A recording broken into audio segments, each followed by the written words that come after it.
if people don't hate you, you're not doing your job. Maybe I ought to give a little more context to that. There are so many people that are afraid to live the faith, embarrassed to live the faith, because they're afraid of what other people might say or how other people might treat them. And so, instead of speaking up for the faith, instead of speaking up for the Lord, they just kind of get real quiet and just don't want to do anything. The fact of the matter is that throughout the ages, the prophets have always been met by derision. We hear it taking place in the first reading today.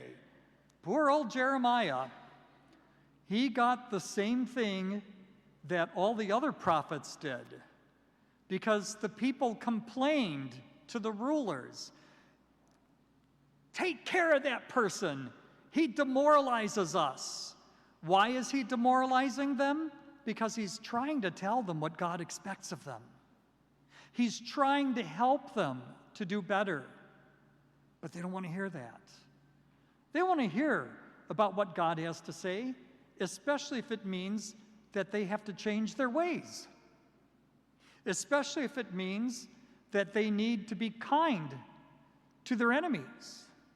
Especially if it means that they need to be meek or humble. Especially if it means that they need to serve others. They don't want to hear that. They didn't want to hear it in Jeremiah's time.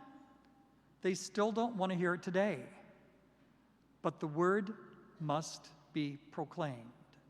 And when it does, we may not be appreciated. We may even be hated. But it's not up to us to try to make the world and the people in the world love us. It's up to us to do justice to the word and to speak the word of God so that others have the chance to hear it, even if they're going to reject it. They need to hear it. Jesus told his followers, "I've come to sow division." Even among your own families, people will be divided. Why? Because some people are not going to want to hear the word. Some people are not going to want to hear that they need to change, that they need to be forgiving, that they need to love, that they need to be meek and humble of heart. And so, families may even be divided. Keep living the faith, because it is when we are examples of it that others might have the opportunity to come to the Lord. Is it going to give us grief? Yeah, but it's worth it in the long run, because when we face the Lord at our judgment and he asks us, "Did you proclaim my word? Did you invite people to come to know me?" We'll at least be able to say yes. Live the faith as completely as possible today. And let's profess our faith.